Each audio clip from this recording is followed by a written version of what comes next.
Un juge tente de piéger un homme noir au tribunal, mais il renverse la situation avec brio. Les lourdes portes en bois du palais de justice du comté de Jefferson s'ouvrirent en grinçant, gémissant sous leur propre poids, comme pour protester contre l'arrivée de l'homme qui les franchissait. Le bourdonnement des voix dans la salle d'audience se transforma en un silence tendu, chaque tête se tournant vers l'allée centrale, les coups tendus, les appareils photos se levant subtilement, les stylos se figeant au milieu d'une phrase. Dante Rucker s'avança, ses pas méthodiques, pesants, résonnant violemment sur le sol de marbre froid, comme un lent battement de tambour de l'inéluctabilité. Il portait un costume bleu marine, un costume qui ne lui allait pas tout à fait aux épaules, les manches légèrement courtes au poignet, révélant les fines crêtes d'une cicatrice sur sa main gauche. Sa posture était droite, mais la fatigue dans son regard trahissait un homme qui n'avait pas connu le repos depuis des semaines. Son visage, sombre et anguleux, était inexpressif, ni défi, ni défaite, juste une immobilité glaciale, comme si la moindre once d'émotion avait été méthodiquement évacuée et enfermée, hors d'atteinte. La salle d'audience était déjà pleine, bien au-delà de ce qui était habituel pour ce genre de procès, ou du moins de ce qu'il prétendait être. Des spectateurs remplissaient chaque banc, des journalistes locaux, des journalistes nationaux et même quelques correspondants indépendants qui diffusaient en direct depuis leur téléphone. La plupart n'étaient pas là pour le verdict. Ils étaient là pour le spectacle. Un homme noir, un soi-disant activiste, accusé d'entrave à une enquête fédérale, de falsification de serveurs d'État et d'incitation à l'agitation dans 3 quartiers différents.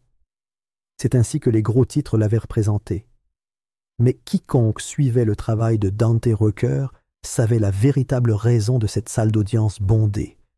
Parce que s'il gagnait, d'une manière ou d'une autre, beaucoup d'hommes puissants allaient tomber. Parmi la foule se trouvaient quelques visages familiers, d'anciens leaders de la manifestation, des ingénieurs municipaux à la retraite, des analystes techniques qui avaient discrètement collaboré avec Dante pendant les premières années de son enquête. Ils étaient assis ensemble au 4e rang, les visages tirés, l'espoir prudent.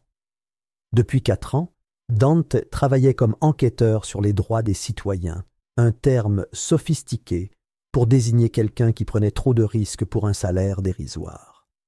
Il avait recueilli des témoignages de résidents déplacés, des enregistrements de lanceurs d'alerte d'inspecteurs municipaux et, plus dangereux encore, des documents internes reliant de hauts responsables de la police, des entrepreneurs municipaux et même le gouverneur en exercice à une vaste fraude aux infrastructures. Des milliards de dollars de fonds publics et fédéraux avaient été détournés par de fausses entreprises, tandis que des quartiers d'East Jefferson souffraient de ponts effondrés, d'eau empoisonnée et de la disparition des services d'urgence. Dante avait tout, mais maintenant, c'était lui qui occupait le fauteuil de l'accusé. De l'autre côté de la salle d'audience siégeait l'accusation, le procureur Edwin Cross au centre, flanqué de 2 jeunes associés en costume sur mesure. Cross avait le genre de visage taillé pour les panneaux d'affichage de campagne, impeccable, avec un sourire figé qui n'atteignait jamais complètement ses yeux. Il nourrissait des ambitions au-delà du comté de Jefferson, un avenir dans la politique de l'État, peut-être même nationale. Mais cela exigeait une maîtrise de son image publique. Cette affaire était pour lui l'occasion de se présenter comme le visage de l'ordre public, éradiquant les prétendus radicaux qui abusaient de leur accès à des informations sensibles et menaçaient la sécurité publique. Il était assis, les mains jointes, scrutant Dante du regard comme s'il le toisait pour un cercueil, sachant pertinemment que la condamnation n'était pas une question de culpabilité, mais une question de pression, de visibilité, de retenue. Le juge Harold Lorne présidait avec cette neutralité rigide, fruit de décennies de détachement. Il avait le même regard neutre, la même cadence monotone, le même froncement de sourcils répété qui n'atteignait jamais l'indignation. Mais Dante le capta, l'espace d'une seconde. Leurs regards se croisèrent et le juge hésita. Un vacillement. pas la certitude suffisante d'un homme sur le point de prononcer une sentence qui ruine la vie. Non, c'était autre chose. Du malaise, une reconnaissance silencieuse et tremblante, comme si le juge Lorne savait que cette affaire ne se déroulerait pas comme toutes les autres qu'il avait présidées, celle où la culpabilité était présumée dès l'instant où la peau de l'accusé entrait dans la pièce. Cette fois, c'était différent. Cette fois, quelque chose était enfoui plus profondément que le dossier. Et Dante avait la pelle. Assis à côté de lui, Malcolm Traynor feuilletait son classeur d'un geste vif et assuré. Un avocat commis d'office réputé pour ses excès dans les affaires que personne d'autre ne voulait aborder. Il n'était pas tape à l'œil, ne dévoilait pas les choses en grand et souriait rarement. Mais il avait quelque chose de rare, une force morale. 2 semaines auparavant, il avait reçu un avertissement anonyme, un message vocal d'un numéro masqué, masculin, calme et posé. « Éloignez-vous de l'affaire Rucker.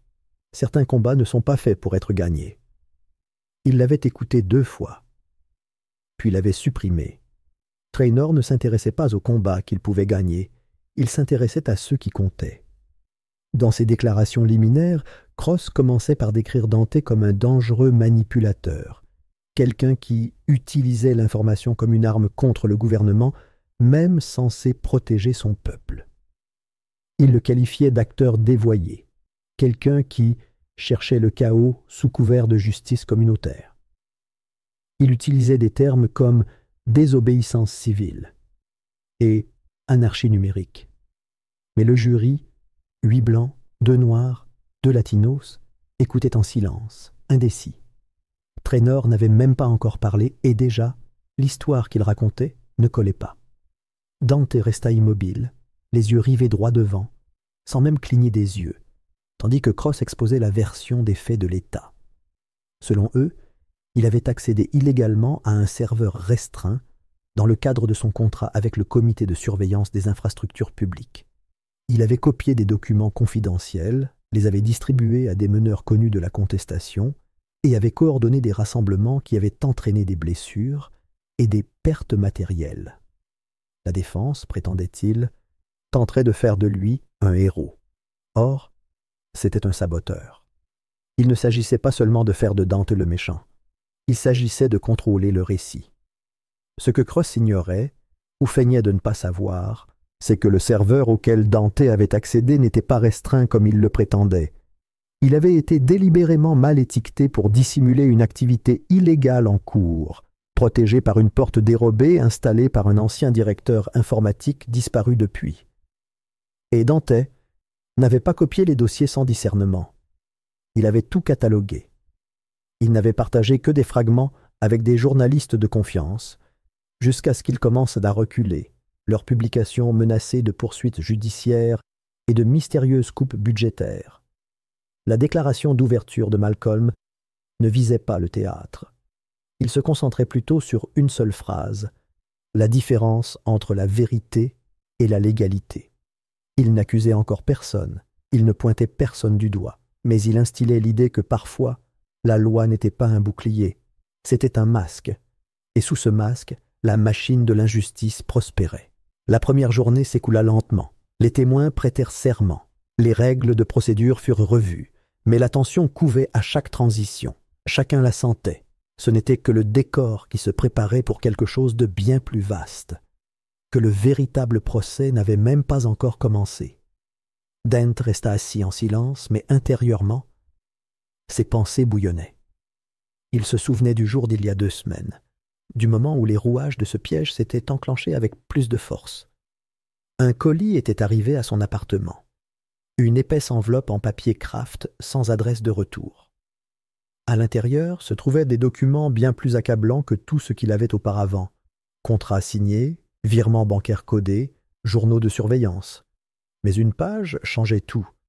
Une autorisation enregistrée du juge Harold Lorne, autorisant une dérogation secrète pour des réaffectations d'infrastructures d'urgence, des ressources destinées aux hôpitaux et aux casernes de pompiers, étant redirigées vers des sociétés de sécurité privées.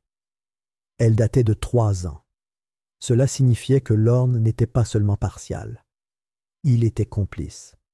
Il n'avait pas encore montré ce document à Traynor, non pas par manque de confiance en lui, mais parce que le révéler maintenant serait prématuré. Le timing était primordial. Un faux pas, et l'accusation les enterrerait dans la boue procédurale. Ce procès ne se résumait pas à une simple question de survie aux accusations. Il s'agissait de révéler soigneusement un complot plus vaste, selon leurs conditions et non celles du tribunal. Derrière les bancs, 3 hommes en costume sur mesure chuchotaient entre eux, ni journalistes, ni spectateurs. Des agents de liaison du gouvernement, peut-être. Des agents politiques. Leur présence n'était pas passée inaperçue. L'un d'eux était brièvement sorti avant le début du procès et était revenu avec un nouveau téléphone scellé et étiqueté. Traynor l'avait enregistré. Dante aussi. Le message était clair. Quelqu'un de haut placé observait, attentivement. Alors que la journée touchait à sa fin, le juge Lorne licencia l'audience avec son efficacité monotone habituelle, les yeux se tournant à nouveau vers Dante, le malaise refaisant surface. Les spectateurs se levèrent lentement, leur conversation à voix basse et prudente. Personne ne savait comment cela allait se dérouler. Seulement que c'était plus important que ce que l'on disait à voix haute. Dante resta le dernier, sentant le poids du moment peser davantage sur sa poitrine. Il jeta un coup d'œil au classeur scellé dans la mallette de Traynor, puis à l'enveloppe scellée toujours cachée dans la poche intérieure de sa veste. Les documents, la clé, le levier. Ce procès était plus qu'une simple défense. C'était un compte à rebours, et le compte à rebours venait de commencer. 2 semaines plus tôt, l'atmosphère était chargée d'impatience et de malaise lorsque Dante Rucker franchit les portes grinçantes de la chapelle Allman dans le sud de Birmingham. Vestige de l'époque des droits civiques, la chapelle avait autrefois accueilli des réunions qui ont changé le cours de l'histoire.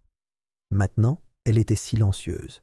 Les bancs déformés par le temps, la lumière du soleil filtrait à travers des vitraux ternis par des décennies de poussière. À l'avant, le révérend Josiah Clay attendait, voûté sous un manteau noir effiloché, appuyé sur une canne qui semblait sculptée dans l'histoire elle-même.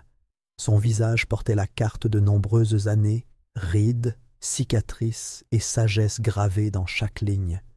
Josiah ne parla pas tout de suite. Il observe Dante d'un regard perçant et entendu, comme s'il pesait son âme. Puis il fouilla dans la poche de son manteau et glissa un petit objet sur le banc de bois. Une clé USB sans inscription, d'apparence ordinaire mais lourde de conséquences. Dante l'accepta sans un mot, même s'il sentait son pouls s'accélérer.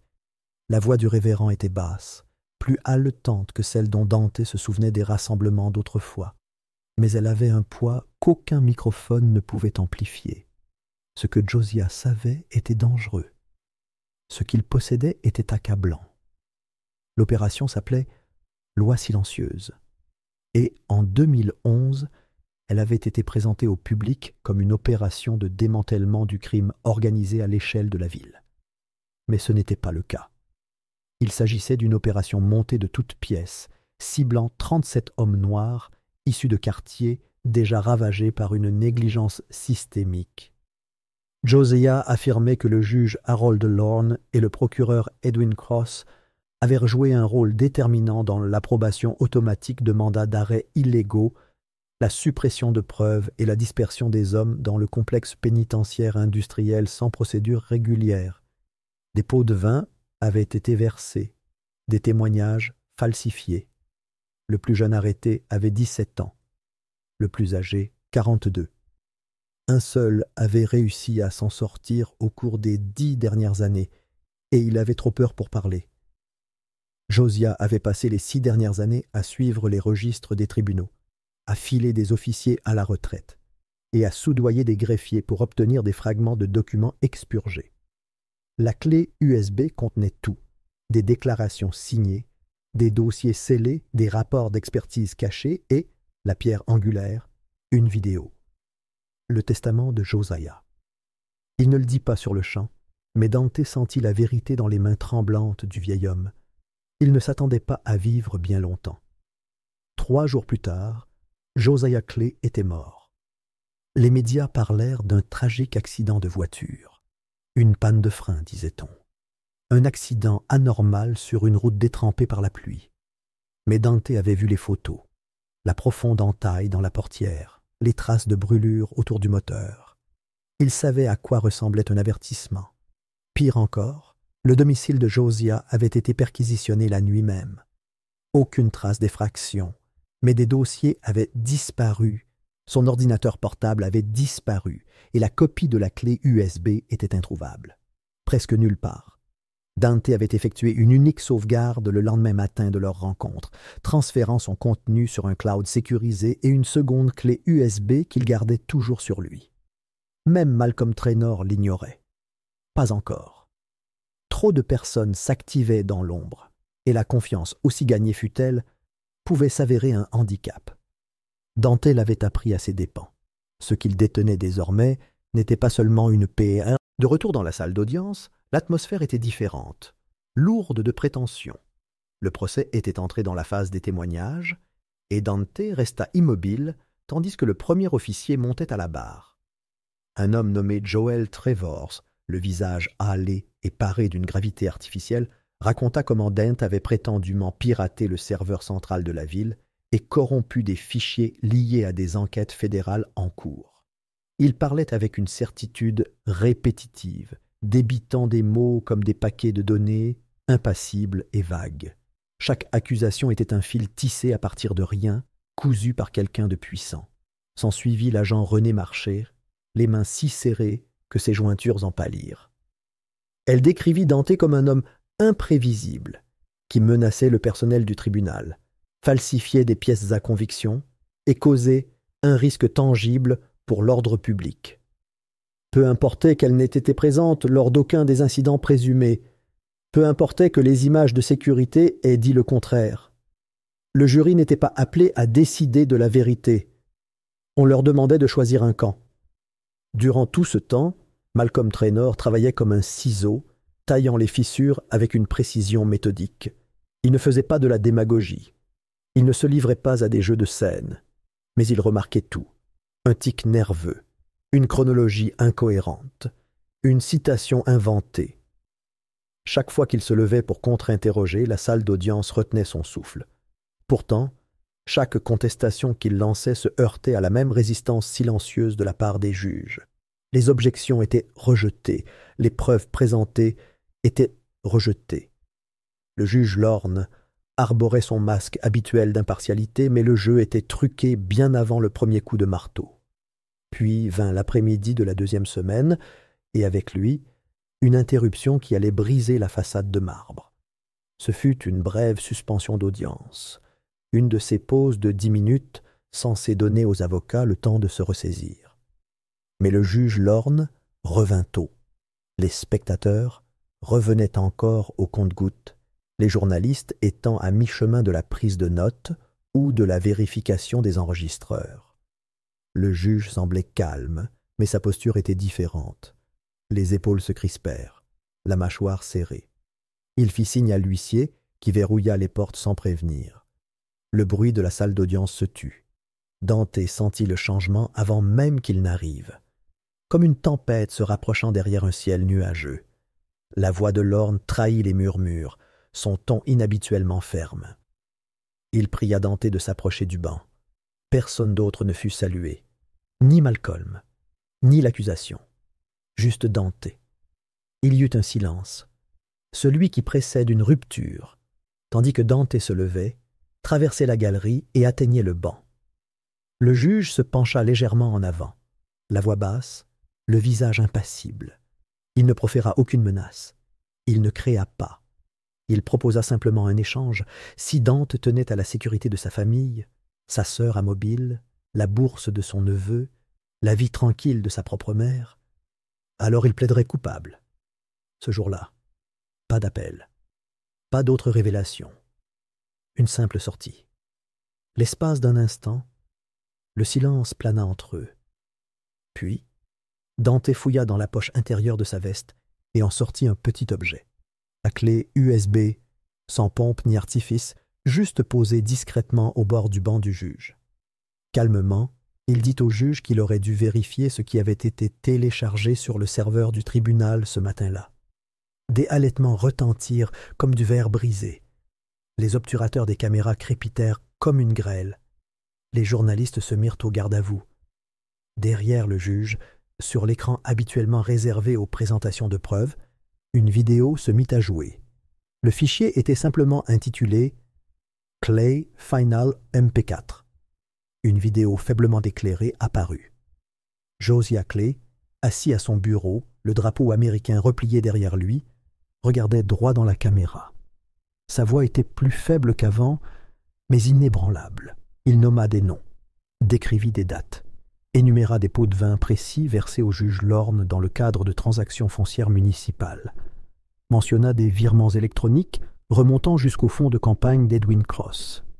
Il a détaillé les mécanismes de la loi tranquille, les rapports de police reformulés par les procureurs, les mandats d'arrêt falsifiés tard dans la nuit, les témoignages encadrés par des hommes en uniforme. Il ne parlait pas comme un homme effrayé, il parlait comme un homme libéré. La salle explosa de vacarme. La projection éclaira le visage abasourdi du juge Lorne, dont le sang-froid vacilla pour la première fois. La table du procureur se figea. Les journalistes se bousculèrent. Les spectateurs se levèrent, certains criant, d'autres filmant. Les officiers de justice hésitaient, hésitant entre rétablir l'ordre et fuir. Seul Malcolm, toujours assis, regarda Dante d'un hochement de tête lent, presque imperceptible. Le procès ne se résumait plus à une question de culpabilité ou d'innocence. Les murs s'étaient fissurés. Le scénario était fissuré. Il ne restait plus que la vérité, brute et rauque, se déversant au grand jour comme la lumière à travers une vitre brisée. La panique envahit la salle d'audience tel un incendie de brousse. D'abord ce furent des murmures, l'incrédulité murmurée d'un spectateur à l'autre, puis ce furent des halètements audibles, des bruissements, le cliquetis frénétique des obturateurs des journalistes et la montée soudaine de voix incontrôlables. La vidéo continuait de défiler à l'écran, la voix ferme du révérend Josiah Clay, révélant le genre de vérité qui ébranlait les institutions à leur fondement. Le juge Lorne aboya à l'ordre, la voix tendue et montante, les veines se serrant dans son cou. Il exigea que le projecteur soit éteint et que le jury soit escorté dehors, mais il était trop tard. Ce qui avait été caché derrière le marteau et le sceau était désormais une tempête de feu au grand jour. Une petite équipe, fidèle à Dante et travaillant anonymement via des canaux cryptés, avait publié l'intégralité des données en ligne. Les fichiers du disque dur de Josiah étaient déjà téléchargés sur des forums de surveillance, des archives gouvernementales ouvertes et diffusées en direct dans tout le pays. Devant le palais de justice, l'effet fut immédiat. Les manifestants, rassemblés en nombre modeste plus tôt dans la matinée, grossissaient d'heure en heure. Des quarts de reportage étaient alignés le long du pâté de maison, leurs antennes paraboliques pointées vers le ciel, tandis que des militants brandissèrent des pancartes à l'effigie de Dante et des slogans sur lesquels on pouvait lire « We see you, quiet law ». Le procès, qui avait commencé comme une attaque voilée contre un homme, était désormais sur le point de se transformer en un référendum national sur le pouvoir, la race et la justice. À l'intérieur, cependant, le spectacle continuait. Le tribunal reprit ses travaux sous une sécurité renforcée. Le juge Lorne, le visage rouge mais s'accrochant à son autorité, rejeta la requête de suspension de la défense. Malcolm Traynor savait qu'il valait mieux ne pas discuter trop ouvertement. Il observa le jury. Certains évitaient désormais le contact visuel avec les juges, d'autres lançaient un regard nouveau vers Dante, la compréhension, peut-être même le respect. L'accusation avançait avec une obstination mécanique, comme si la vérité qui se dévoilait autour d'elle n'existait pas. Le procureur Edwin Cross semblait ébranlé sous son air calme. Sa voix, auparavant douce et assurée, vacillait alors qu'il appelait son prochain témoin. Mais Malcolm était prêt. Il avait anticipé ce moment et avait pris son élan. Il appela à la barre le lieutenant Carl Westin, officier décoré et ancien commandant de la force opérationnelle qui avait joué un rôle central dans l'opération Quiet Law de 2011. Westin entra avec son arrogance habituelle, celui d'un homme intouchable depuis des années. Dans son uniforme, flanqué de médailles et d'illusions, il avait l'air de l'emploi. Mais une fois assis, et sous les questions pointues de Malcolm, le masque commença à tomber. Les questions commencèrent simples, date, mission, signature sur les mandats. Puis vinrent les noms des hommes arrêtés, les photos, les notes internes, jusque-là enfouies, mais désormais rendues publiques. Au début, Westin répondit par de vagues souvenirs et des dénégations catégoriques. Mais à mesure que Malcolm resserrait le filet, lui montrant document après document, contradiction après contradiction, ses réponses devinrent tronquées. Puis, sous le poids d'une seule question directe, s'il avait sciemment falsifié des registres d'arrestation, Westin hésita. Un silence, un tic dans la mâchoire. Finalement, il expira lentement, jeta un coup d'œil au juge et admit que certaines entrées avaient été ajustées pour répondre à des besoins opérationnels plus larges. À nouveau. Certains jurés se penchèrent un temps en avant, d'autres échangèrent des regards. L'instant fut fracassant. Mais lorsque Malcolm insista pour obtenir des noms, ceux qui avaient ordonné les changements, ceux qui avaient autorisé les perquisitions, Westin se tut. Il invoqua le 5e amendement. Un mur s'éleva. Et même si c'était prévisible, la tension monta dans la salle d'audience. Pendant ce temps, à l'extérieur du tribunal, les représailles grondaient. 2 jurés déposèrent plainte pour filature en dehors des heures de bureau. Des SUV sombres stationnaient au ralenti devant leur domicile. Des numéros inconnus appelant et raccrochant. Le bureau de Malcolm fut cambriolé pendant la nuit. Son bureau fut saccagé, mais rien de valeur ne semblait avoir été volé. Cela ressemblait à un avertissement.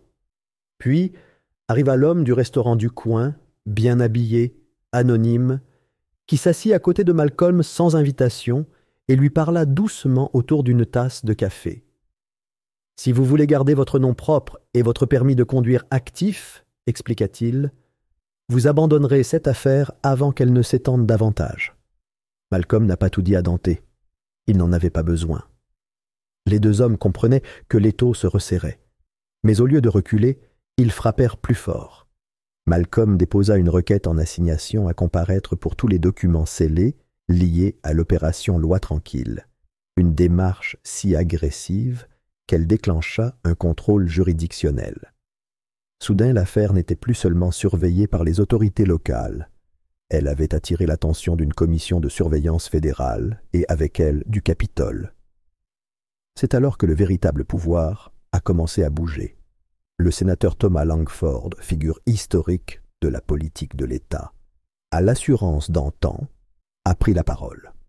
Lors d'une conférence de presse, entouré de chefs de police et de lobbyistes, il a condamné ce qu'il a appelé l'instrumentalisation du tribunal par des éléments radicaux cherchant à saper l'ordre public. À l'écran, il paraissait calme, mais à huis clos, ses actions révélaient une toute autre réalité.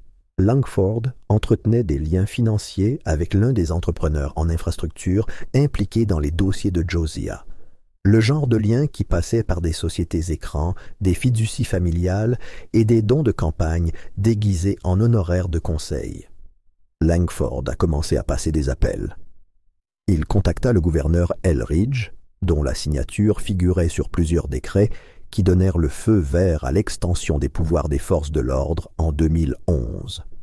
Elridge, un homme déjà en proie à une baisse de popularité, rencontra Edwin Cross lors d'une réunion à huis clos.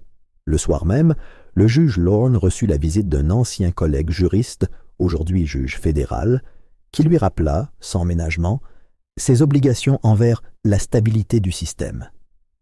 Le lendemain matin, des rumeurs d'annulation de procès résonnèrent dans les couloirs. Lorne, derrière son cabinet, examina les options. Annuler l'annulation du procès pourrait endiguer la vague, gagner du temps, voire même en effacer le pire. Mais ce serait aussi une déclaration de défaite, et pour un homme qui avait passé sa vie à se draper dans l'illusion de la neutralité, la pilule était dure à avaler. Dante savait que le système préparait sa riposte. Il le sentait à la façon dont les mesures de sécurité se déplaçaient autour de lui, au silence entre les mots, à la façon dont certains membres du tribunal cessaient de le regarder dans les yeux. Mais il ressentait aussi autre chose, une vague de fond. Dehors, le bruit des rues était plus fort. Les hashtags restaient populaires plus longtemps. Des sources anonymes avaient commencé à contacter Malcolm par messages cryptés. Plus de dossiers, plus de noms.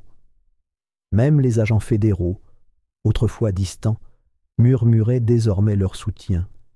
La salle d'audience n'était plus seulement un lieu de jugement, c'était devenu un champ de bataille.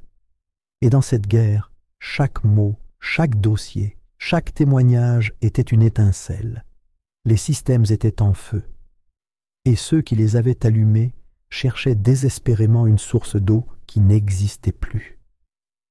Le juge Harold Lorne entra dans la salle d'audience avec un tremblement dans le pas qui ne l'avait jamais été auparavant. Son sang-froid autrefois irréprochable s'était érodé au cours des dernières 48 heures, érodé par un examen minutieux, des révélations accablantes et une tempête qui refusait de s'apaiser. Son visage, habituellement pâle et indéchiffrable, portait maintenant la teinte rougeâtre et marbrée de l'épuisement et de la panique. Les yeux injectés de sang, les lèvres crispées, il a fait signe de se taire avant de s'éclaircir la gorge et de s'adresser au tribunal d'une voix tendue. Il a invoqué des preuves compromises et une ingérence des médias pour justifier une audience de procédure surprise. Son intention était claire. Sous le jargon juridique, demander l'annulation du procès.